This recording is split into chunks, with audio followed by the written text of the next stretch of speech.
Hello friends and welcome back to my English class. मैं मानसी आप सबका स्वागत करती हूँ। आज के इंग्लिश के सेशन में हम जो पोएम पढ़ रहे थे आई वंडर, उसका कंक्लूडिंग पार्ट पढ़ेंगे और साथ ही कुछ एक्सरसाइजेस देखेंगे। तो आइए देखते हैं आई वंडर यानी मुझे आश्चर्य है, इस पोएम का concluding part. So children, before reading further let's have a quick recap कि हमने लास्ट सेशन में क्या पढ़ा था। तो सबसे पहले हमने एक वार्म अप की एक्सरसाइज थी वो देखी थी। इसमें क्वेश्चन पूछा गया था कि आप किन चीजों पे जो है आपको आश्चर्य होता है। तो हमने उसका आंसर लिखा था। हमने लिखा था I often wonder how this world was made, how did our planet come into existence, how so many creatures were formed, who made all of us, how is he. ये आंसर हमने लिखा था। इसके साथ ही हमने पोएम पढ़ना start किया जिसमें कि था I wonder why the grass is green and why the wind is never seen, यानी मुझे आश्चर्य है कि ग्रास यानी कि घास जो है वो हरी क्यों है और क्यों हवा है उसको कभी भी किसी ने नहीं देखा, इस हवा को कभी भी देखा नहीं गया आज तक। Who taught the birds to build a nest, चिड़िया को पक्षियों को किसने सिखाया घोंसला बनाना। And told the trees to take rest, और किसने बताया पेड़ों को आराम करने के लिए, क्योंकि पेड़ एक जगह पर ही खड़े रहते हैं तो इसलिए कहा गया है कि किसने पेड़ों को बताया आराम करने के लिए। O when the moon is not quite round where can the missing bit be found, यानी कि जब चांद जो है पूरा गोल नहीं रहता, राउंड नहीं रहता, उस समय उसका जो मिसिंग बिट है यानी कि जो गायब हुआ जो टुकड़ा है वो कहाँ पे मिलता है। आपको पता है मैंने लास्ट सेशन पे ही बताया था कि चांद जो है बढ़ता है घटता है। पूनम जो पूर्णिमा होती है उसमें फुल मून पे अपने को पूरा चांद दिखता है और फिर जो है हमको जो अमावस होता है उसमें चांद पूरा गायब रहता है ना। तो चांद तो उस समय वो जो उसका टुकड़ा रहता है वो कहाँ जाता है। Who lights the stars when they blow out, stars जो होते हैं तारे जो होते हैं वे जब बुझ जाते हैं, ब्लो आउट यानी कि बुझ जाना, ठीक है ना, जब गायब हो जाते हैं उस समय उनमें रोशनी उनमें चमक कौन डालता है, उसको कौन चमकाता है। And makes the lightning flash about, और जो लाइटनिंग फ्लैश है यानी कि जो बिजली कड़कती है उसको कौन बनाता है, ठीक है ना, समझे ना, कि जो बिजली जो कड़कती है उस बिजली को कौन बनाता है ऐसे जो कड़कती है। अब इसके आगे हम देखते हैं आज Who paints the rainbow in the sky and hang the fluffy clouds so high। तो अब यहाँ कह रहे हैं कि कौन है, हु यानी कि कौन है जो कि आसमान में, स्काई यानी कि आसमान में जो रेनबो इंद्रधनुष होता है उसको पेंट करता है, उसको रंगता है। तो कौन आसमान में जो इंद्रधनुष है उसको पेंट करता है, उसमें रंग भरता है। And hang the fluffy cloud so high, और कौन है जो कि जो फ्लफी क्लाउड्स बहुत ही नरम मुलायम से हल्के फुल्के से जो बादल होते हैं उनको कौन इतना ऊंचा, सो हाई यानी कि इतना ऊंचा, हैंग का मतलब टांगना, तो उनको इतना ऊंचा कौन टांग देता है। तो जैसे कि हमको पता ही है कि ये सारी जो सृष्टि है किसने बनाई है, ये तो ईश्वर ने बनाई, भगवान ने बनाई, तो ये सारी कारीगरी भी भगवान की है। तो ये लेकिन यहाँ पे जैसे मैंने आपको बोला था पहले भी कि एक छोटा बच्चा ये सब सोच रहा है, तो उसके जो है पॉइंट ऑफ व्यू से ये पोयम लिखी गई है। तो कौन है जो आसमान में इंद्रधनुष को रंगता है और कौन है जो इतने हल्के फुल्के से नरम मुलायम से जो बादल है उसको इतना ऊंचा टांग देता है। Why is it now do you suppose, तो वाई इज इट नाउ ये ऐसा अभी क्यों है। डू यू सपोज, क्या आपको पता है, क्या आप ऐसा मानते हैं। That dad won't tell me if he knows, क्या आपको ऐसा लगता है कि डैड यानी पिताजी है ना, पापा आपके, कि पिताजी मुझे नहीं बताएंगे, won't tell me if he knows, अगर उनको पता होगा तो मुझे नहीं बताएंगे। तो ये क्वेश्चन है एक्चुअली, तो इसका आंसर क्या है कि अगर पापा को पता होगा ये आंसर्स तो वो जरूर बताएंगे, पर अगर उनको नहीं पता होगा तो फिर कौन बताएगा, है ना, ये क्वेश्चन है। So why is it now do you suppose, तो आपको ऐसा क्यों लगता है, आप कि ऐसा अभी क्यों है, आपको क्या लगता है। That dad won't tell me if he knows, कि पिताजी मुझे नहीं बताएंगे अगर उन्हें पता होगा। सो ये पोएम थी। एनोनिमस राइटर आपको मैंने लास्ट सेशन में बताया था, यानी कि अज्ञात है इसके लेखक।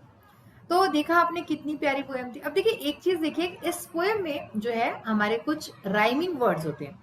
राइमिंग वर्ड्स यानी कि जो लास्ट के, जो हर लाइन में जो लास्ट का वर्ड होता है, हम हर लाइन में उसको देखते हैं और जो एक जैसे साउंड करते हैं, that are called rhyming words. देखिए जैसे ग्रीन सीम, ठीक है ना, एक जैसा लग रहा है ग्रीन सीम, नेस्ट रेस्ट, ठीक है, तो ये दो, और फर्स्ट सेकंड हुए, फिर थर्ड फोर्थ हुआ, तो ये राइमिंग वर्ड्स हुए। इसी तरह से राउंड फाउंड, ठीक है, again rhyming, out about, again rhyming, sky high, ऐसे ही सपोज नोज। तो ये सारे जो दो दो शब्द हैं हर लाइन के लास्ट वर्ड में, ये हमारे राइमिंग वर्ड्स हुए। अब आइए एक्सरसाइज देखते हैं, ग्लॉसरी एंड नोट्स। तो हर एक्सरसाइज में, हर चैप्टर में आपको जो एक्सरसाइज होगी पहली, उसमें आपको वर्ड मीनिंग से रिलेटेड कुछ होगा, तो देखते हैं। फर्स्ट वर्ड है वंडर। अब यहाँ पे आपको ये दिख रहा है VNADG, तो ADJ ये सब क्या लिखा है, इसका मतलब है V फॉर वर्ब यानी कि क्रिया का शब्द है, ठीक है, N फॉर नाउन यानी संज्ञा, और लाइटनिंग में N दिया है यानी कि नाउन, V फिर से वर्ब, और ADJ यानी एडजेक्टिव विशेषण। तो आइए देखते हैं wonder. Wonder is a verb, ठीक है, क्रिया शब्द है। फील क्यूरियस, उत्सुक होना, ठीक है ना, तो आई वंडर, मैं ऐसा सोचता हूँ, मुझे आश्चर्य है, मुझे उत्सुकता है ये जानने की, ओके, तो फील क्यूरियस। बिट, ये शब्द जो है ये नाउन का शब्द है, संज्ञा शब्द है। स्मॉल पार्ट, आपको बोला था कि मून का जो स्मॉल बिट है, तो एक छोटा सा पार्ट है, तो बिट स्मॉल पार्ट, टुकड़ा या छोटा हिस्सा। Next word is lightning, again this is a noun, ये भी नाउन है। Flash of bright light in the sky, तो स्काई में, आसमान में जो फ्लैश होता है ब्राइट लाइट का है, आसमान में बिजली चमकना, ठीक है, तो उसको लाइटनिंग बोलते हैं, ये भी अगेन ए नाउन है।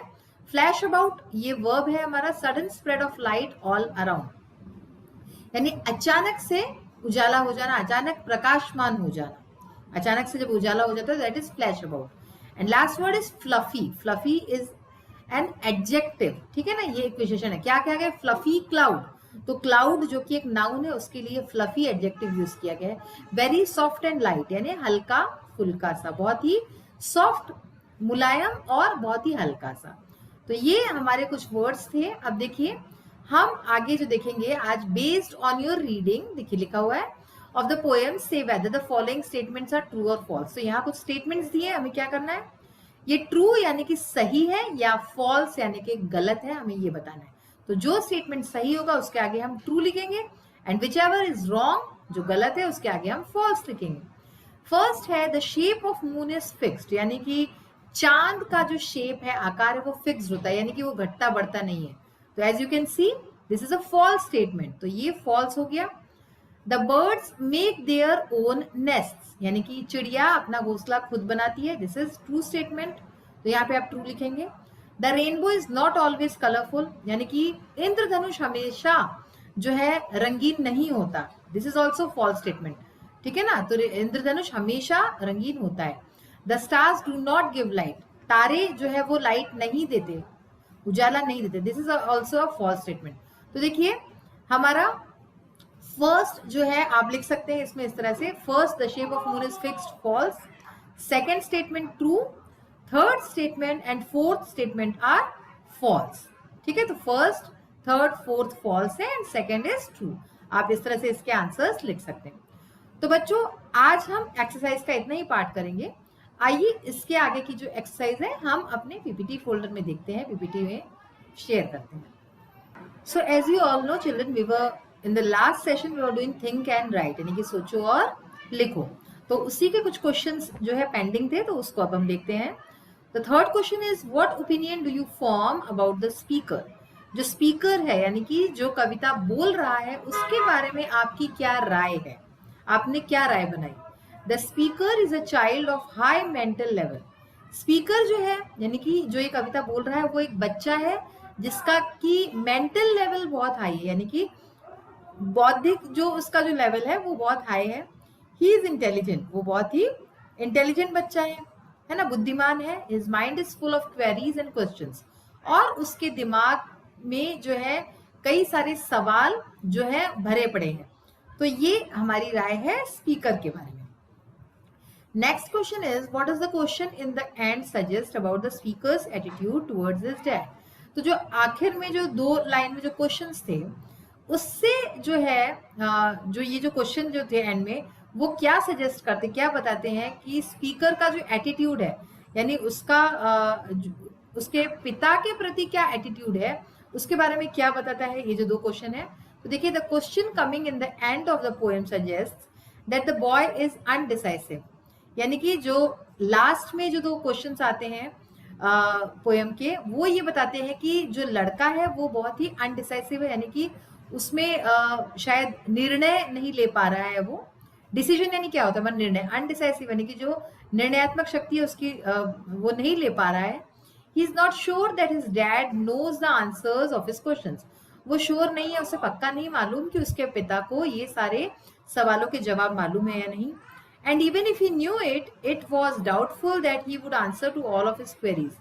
और अगर उन्हें पता भी होंगे सारे सवालों के जवाब, तो वो डाउटफुल है, उसको संदेह है कि वो उसके सारे सवालों के जवाब देंगे भी या नहीं, उसके अंदर जो भी क्वेरीज हैं उसके सवाल देंगे, जवाब देंगे कि नहीं देंगे, इसके बारे में वो थोड़ा उसको शक है। अब देखिए वर्ड स्टडी, वर्ड स्टडी ये हमारा हर चैप्टर में आएगा। इसमें क्या होगा, वर्ड्स से रिलेटेड कुछ एक्सरसाइज होंगी। वर्ड्स यानी जो शब्द होते हैं हमारे, तो हमारे इसमें शब्द का ज्ञान बढ़ेगा, ठीक है ना, वर्ड्स का ज्ञान। C1 में फ्रेजल वर्ब, ये है हमारी एक्सरसाइज। देखिए, what is the phrasal verb blow out mean in the poem, ठीक है ना, ब्लो आउट ये एक शब्द आया था, फ्रेजल वर्ब है, this is the phrasal verb. इसका पोएम में क्या मीनिंग है, तो सबसे पहले देखते हैं। Blow out in the poem means to extinguish और टू पुट आउट फायर। तो इसका मतलब है, ब्लो आउट का मीनिंग है एक्सटिंग्विश यानी कि बुझा देना, या फिर पुट आउट फायर, या फिर जो है आग को बुझा देना, ठीक है। The fire was blown out by the strong wind, यानी कि जो तेज हवा थी उससे आग बुझ गई।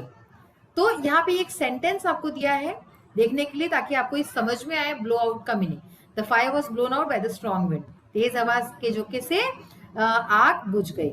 Look up a dictionary and list its meaning and use it in your own sentences conveying other meanings. तो हमें क्या करना है, अब डिक्शनरी को देखना है और इसके कई सारे अलग मीनिंग्स हैं, अलग अर्थ भी हैं, तो वो देख के और उसके अलग अलग सेंटेंसेस में इसका यूज करना है, ठीक है। तो देखिए, ब्लो आउट का मीनिंग टू लूज फोर्स भी होता है, तो इसका क्या होगा, the fire blue itself out, ठीक है ना। यानी कि टू लूज फोर्स का मतलब क्या हुआ कि अपने आप ही जो फोर्स थी वो कम हो गई। The fire blue itself out, suppose कहीं आग लगी और अपने आप ही शांत हो गई, तो वही है यहाँ पे सेंटेंस का मीनिंग कि आग अपने आप बुझ गई। Blow out to defeat someone easily, यानी कि किसी को आसानी से हरा देना, डिफीट यानी हरा देना। One can't blow out my courage, यानी कोई मेरे करेज को, मेरे साहस को आसानी से हरा नहीं सकता, आसानी से डिफीट नहीं कर सकता। और ऐसे ही ब्लो आउट का meaning flame put off by wind, ये भी होता है, यानी कि जो हवा से आग जो बुझ जाए, फ्लेम जो होती है ना, लॉ बुझ जाए।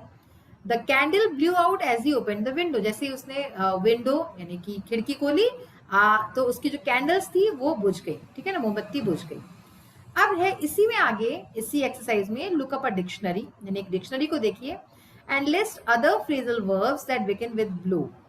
तो और भी जो फ्रेजल वर्ब्स हैं जो कि ब्लो से स्टार्ट होते हैं उसको देखना है हमें, and use them in your own sentences, और फिर उसको भी अपने सेंटेंसेस में हमें वाक्य में प्रयोग करना है। तो देखिए, ब्लो आउट का मीनिंग होता है एक तो to come out with force, यानी कि फोर्स के साथ आना।